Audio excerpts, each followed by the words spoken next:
Good evening, everyone. Welcome to the Brothers Reborn. We're glad to have you. I'm Matthew, And I'm Daniel, and we are the the Brothers Brothers Reborn. Reborn. So if you're back with us, thank you for joining us again. If you watched us on our last one, thank you. And if you didn't get to this one, that's okay. We're still happy.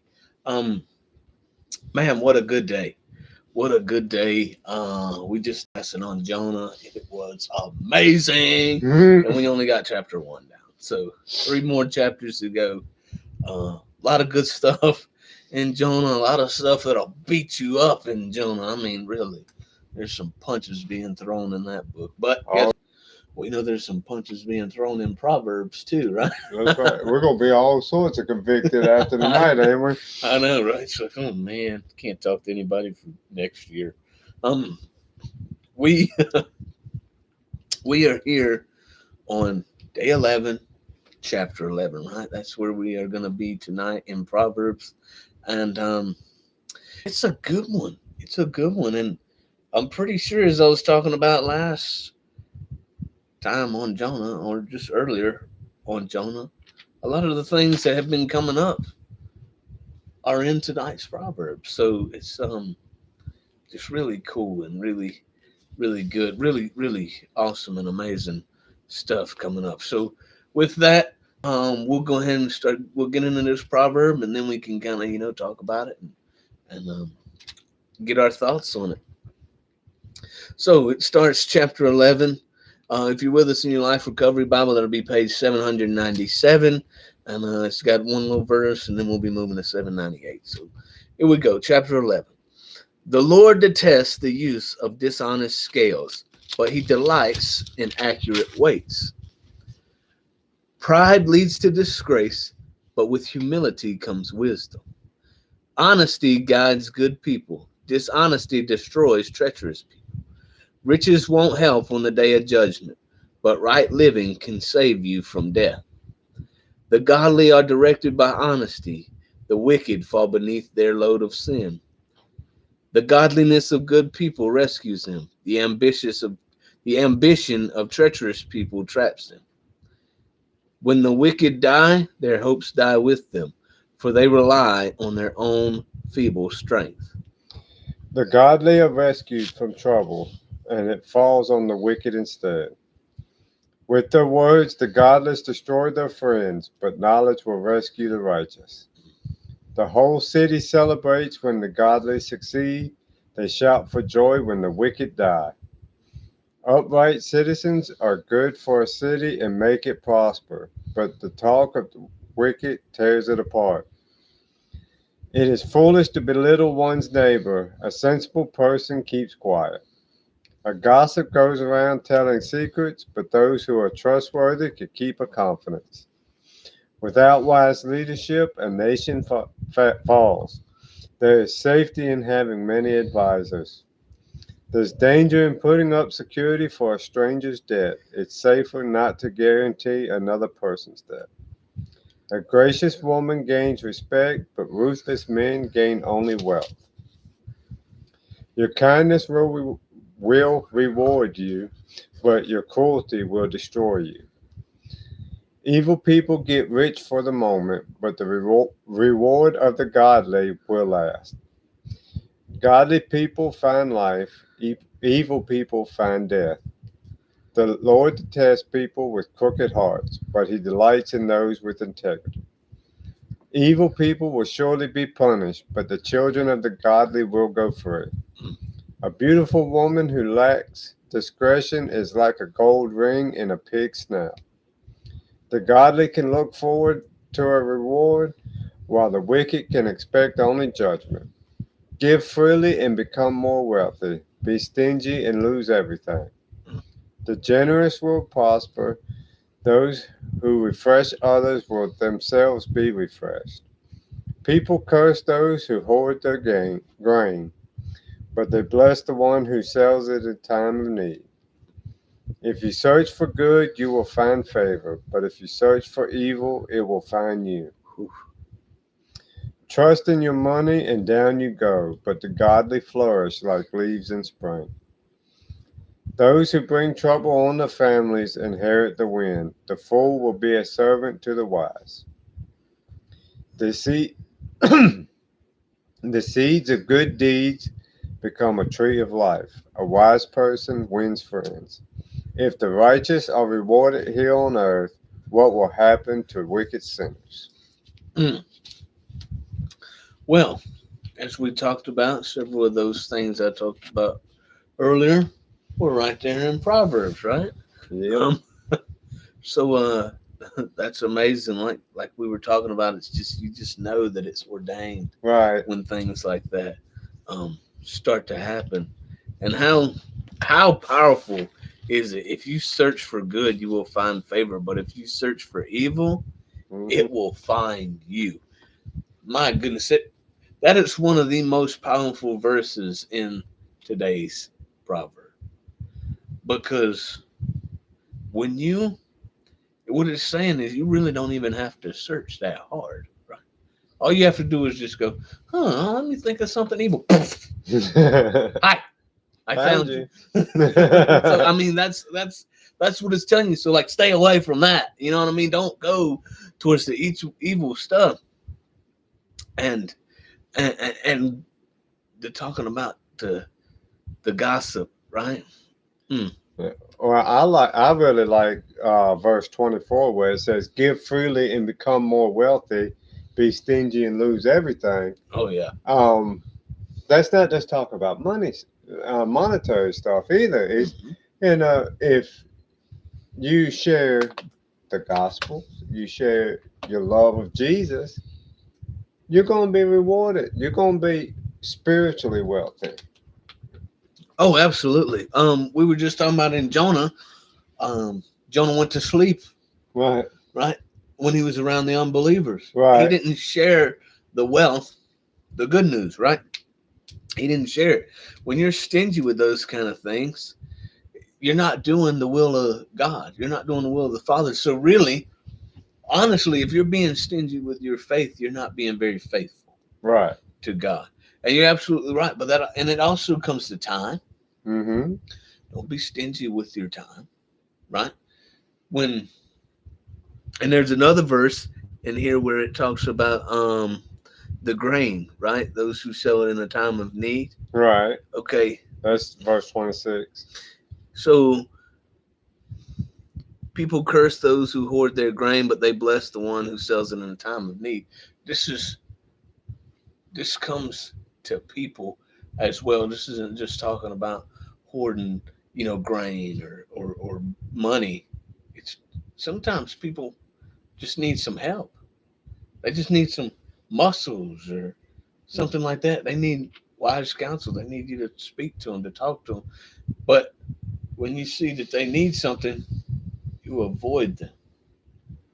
You avoid them, or you start saying, "Well, I can, but it's going to cost you like a lot." You know, I need money to come help you, or I need this to come help you. A lot of times, in my life, I'm like, "Hey, I get a hand," and somebody's like, "You give me some gas money and stuff." Not that I'm saying that's bad. People need gas money, right? But if you don't have it to give, and they do, right? They should give it to you. Just like us. If they don't, they can't give us nothing, but they need our help, and we can give it. We need to give it. We shouldn't give it to get a reward. But I promise you, if you give it, you're going to get a reward. The Father's going to reward you, just like giving offerings over your tithes, right? Giving your tithes, that money's going to come back. But when you give offerings, which is more than your tithes, right? When you offer more of your time, when you offer more even of your money, even if it's money, right?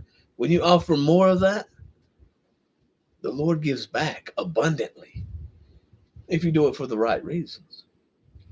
And that's what it talks about here, and talking about the gossip. And if somebody that you're confiding in Mm-hmm. is letting everybody else in the world know what you're confiding in them, you're not really confiding anything in them. Right? Hey, you might as well be shouting it from the rooftop. Exactly. They're not people that you need to be talking to. They're not people that you need to continue hanging around and giving Right. that valuable And information it to. even says in verse 12, it is foolish to belittle one's neighbor. A sensible person keeps quiet.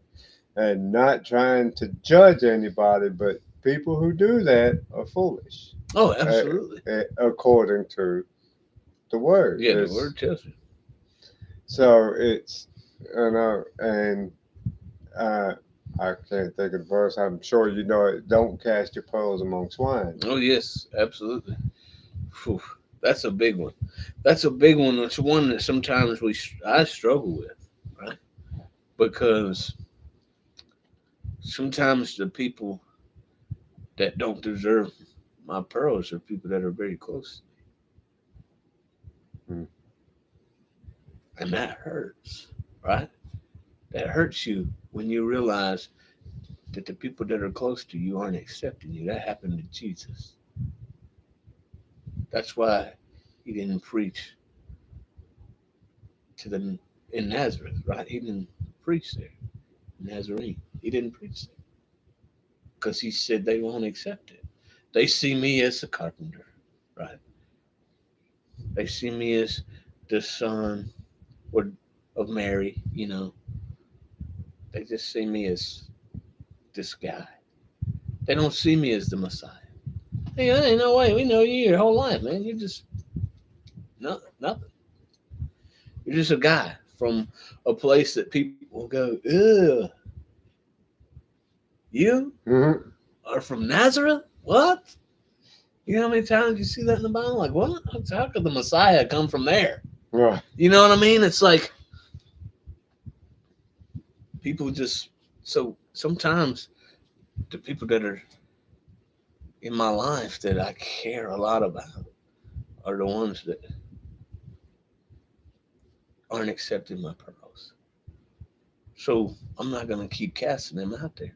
I'm going to give them to somebody that wants them. I mean, that's what you have to do. You got to give them somebody that's going to take those pearls, and then they're going to go give those pearls to somebody else. Fill their cup, fill their cup, fill their cup. Right? That's what we got to do. Good reference. I mean, Mm. it's man, that is that is so powerful. And the first verse, this is the Lord detests the use of Dishonest scales. dishonest scales, right? But He delights in accurate weights. See, a lot of times, what we like to do is we like to build ourselves up, but then that person over there, boy, we judge them like nobody's business. You know what I mean? Right. We're like, oh, you've done this and this and this and this and this. Right.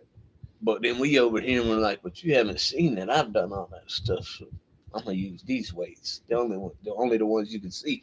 You don't see all these ones I got hidden up in here. Mm-hmm. That's really weighing me down. That's what a lot of times we do. We like to look at somebody else and we say all the bad that they do, Right.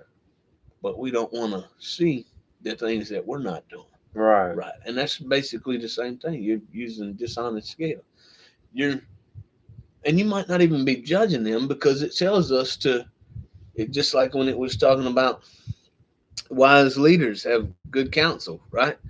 And if we if we surround ourselves with good counsel, that's good. But sometimes there may be somebody in your group, that one person that's always talking about everybody else, Mm-hmm. you know, that's throwing stones instead of putting stepping stones out. That person you got to be leery of. They're using dishonest scales.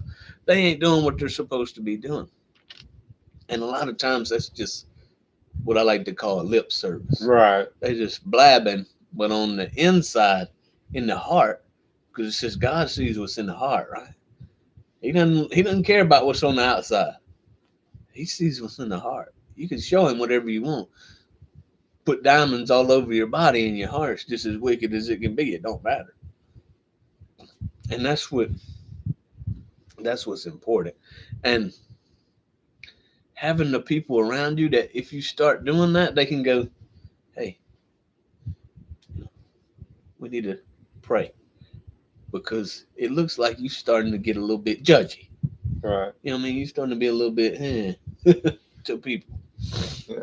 And then another one that really speaks to me from today, and you sort of like hit on this on our previous broadcast on our your first segment of Jonah Uh-huh. is verse 6. The godliness of people rescues them. The ambitions of treacherous people traps them. When we were talking about the people being safe in Texas, Mm-hmm. if they're godly people, they have nothing to worry about.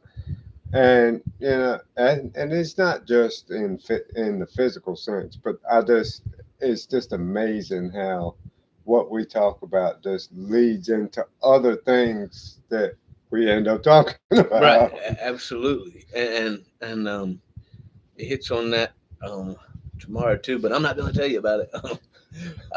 Or we'll be here all Yeah, night. yeah, exactly. We will, and you know, I want to let you know something.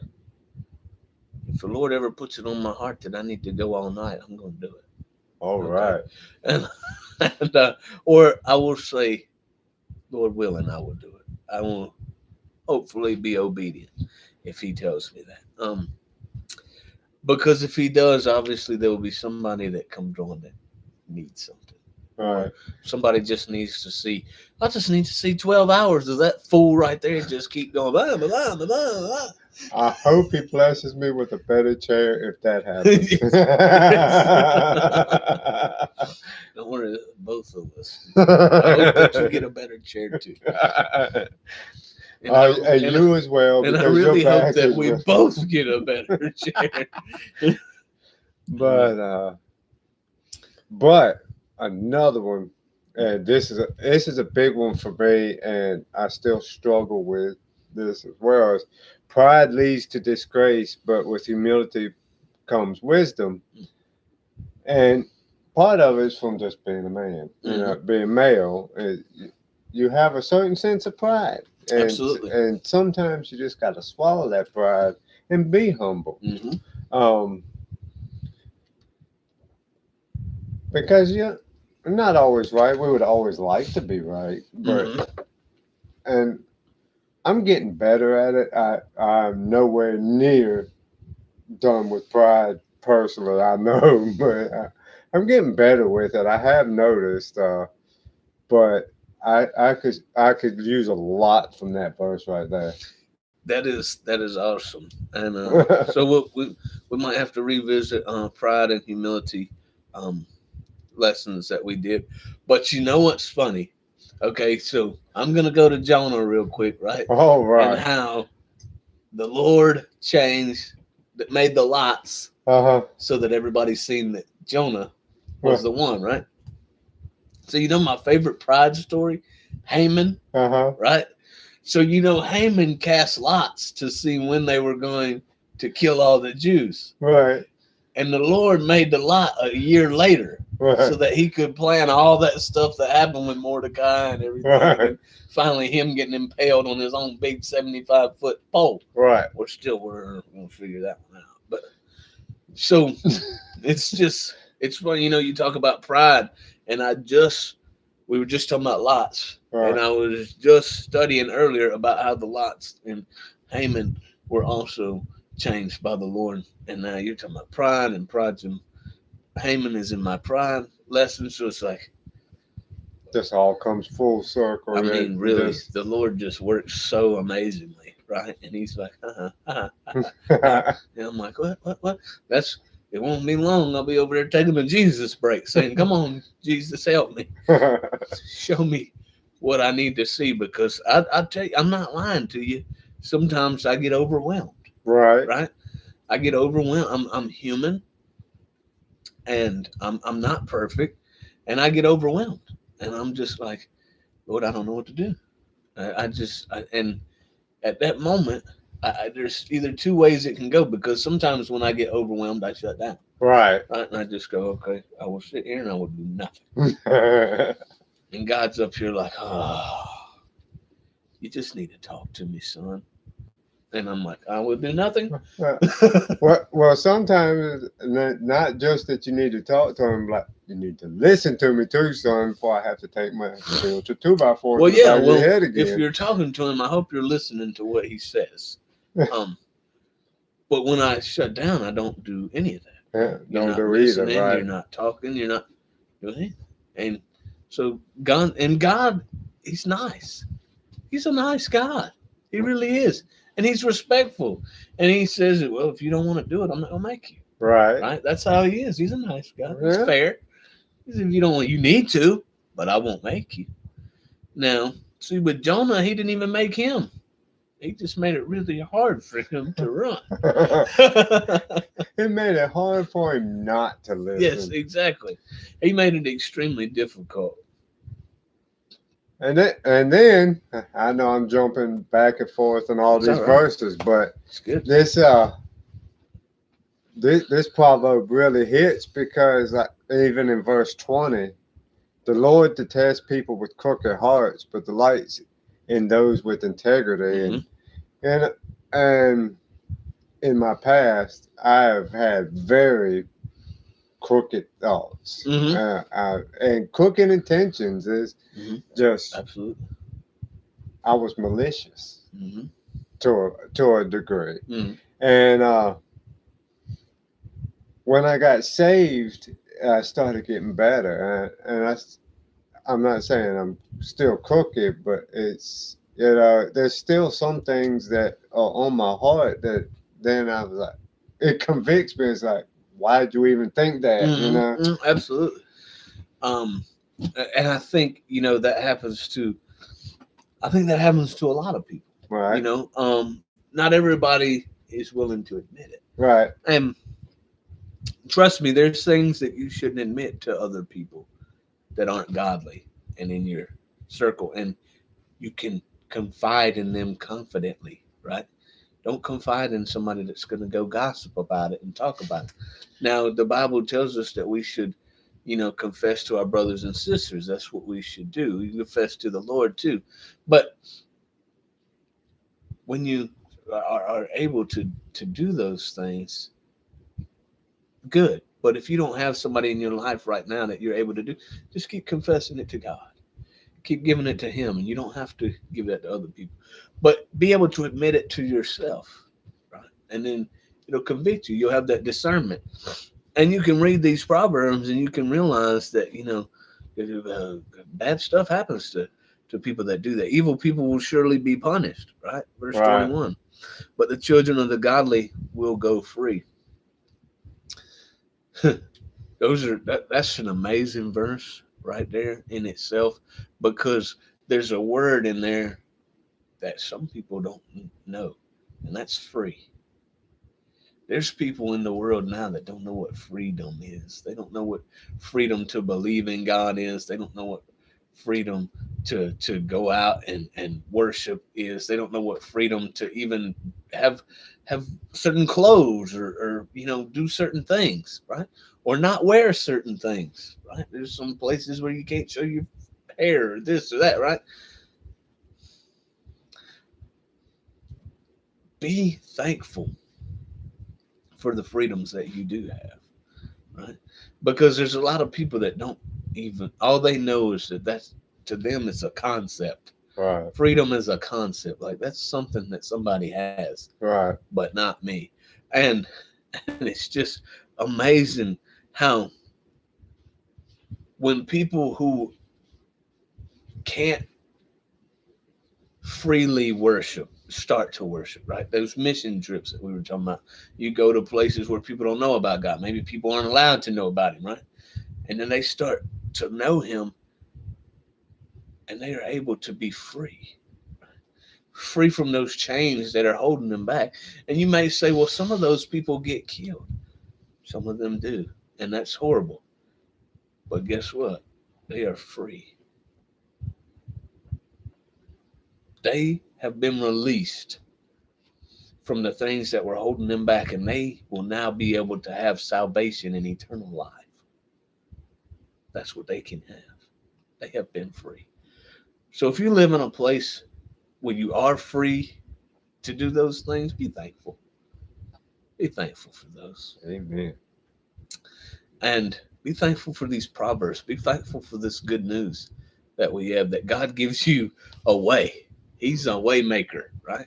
He gives you everything you possibly need. He even tells you stories like Jonah and tells you what not to do. Don't walk away from me. Don't you run from me. Guess what? I'll have that boat a rocking.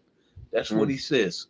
So tonight was a good proverb. I just love how it all comes together. We were talking about all these different things. We were talking about in Jonah, it's in the Proverbs, and the Proverbs, it's in Jonah, and all these things. And Jesus, we were Hmm. talking about the Ninevites, and oh my goodness, it's just, I just love how the Lord has ordained this ministry to work.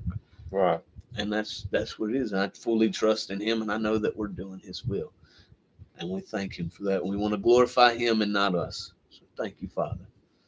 And with that, I We am are going. not done. Good. I'm okay with that. All right. So, but my last thought is on the very last verse of this proverb, number 31. If the Uh, righteous are rewarded here on earth, what will happen to wicked sinners?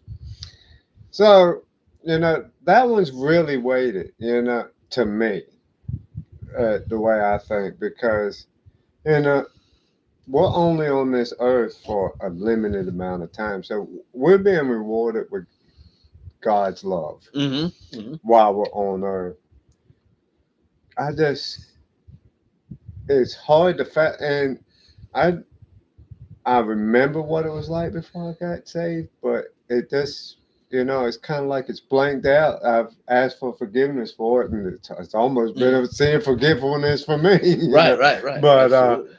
um, but just how awesome that is, because we were rewarded on earth, but we also get to go to heaven to be with the Father, Right. The and the ultimate reward. wicked gets to stay behind and gets to burn when hellfire. And that's just very powerful to me Oh, in that last verse. it is. It is extremely powerful, and I think, with that verse is people,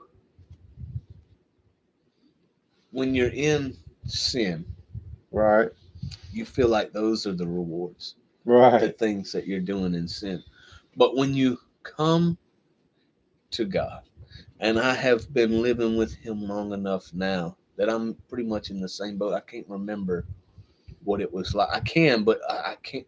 I what I know now is peace right, every day, and I can't fathom how I lived without that right. every day. Right? That's a good way to explain it. That's kind of where I'm at. It's like, what was I getting out of life if what I'm getting now is so great? Right? Exactly. Like, how could I have thought that I was better than what I am getting now? Right? The Right, peace, and those are the rewards that we have here on earth. You have peace, you have comfort, you have joy. Joy comes in the morning, right? So that means when you wake up, it's joyous. And guess what? Tomorrow it's going to be joy. And the next day it's going to be joy. It comes every day. So those are the things that come to the righteous. So what it's saying is, what's going to happen to wicked sinners? Nothing. They burn. They have a bad time. They're going to have fear. They're going to have anxiety. They're going to have all those things. Think about when you were in your sin. You were anxious about if people found out about your sin. You were anxious about the police pulled up. You ain't right. You right, anxious. You get pulled over. You see a cop and you can't stop staring at him. And he's like, "What's wrong with you?" Like, I just don't want you to know right, what I do. You know what I mean? Or you can't look your mother in the eye, or your father, or whoever it may be, your girlfriend, your husband, things that you can't do. You don't have that peace. But when you're living a godly life and you're living a life trusting in God, you have peace, you have joy. You have all those good things, the things that God says He gave you, not the things He didn't give you, right? right, Sound mind, that comes from God. So you have those things, and that's the reward. And when you start having those, you realize that's enough, right. because that's better and betterer and betterer than what you were feeling before. Right. And wait till I come up with the biggest one I've ever had. But I'm not giving that to you yet. You have to wait for it. Well, all right then. Well, I just wanted to throw that one out there as my final, because that one was just sitting on me for whatever reason. I had to get that one out there too. So, For any of you that don't have friends, it says a wise person wins friends. So if you oh, feel like you don't have any friends, you must not be wise. you need to I have friends. I have my dog. That was a wise choice to get that done. So, Yes, it was. the seeds of good deeds become a tree of life. A wise person wins friends. I just seen that when I looked up, and I was thinking, how many friends do I have? Um, and then I realized I got a lot. I got a lot of friends. So I make lots of friends. They might not want to be my friends, but they are. We're gonna love them anyway, huh? That's right. So well, we really, man, I thank you. I thank each and every one of you for being here. I thank the Lord that He just allows us to speak about Him and to talk about Him and to glorify Him and just give you the good news that He has given us. This isn't our words. It's not my words. It's not His words. These are the words of the Lord. It's His words, and His word is always anointed. It will always be anointed. So we just thank Him for that, and we thank you for watching and listening. And we'll see you next time. God God bless. bless.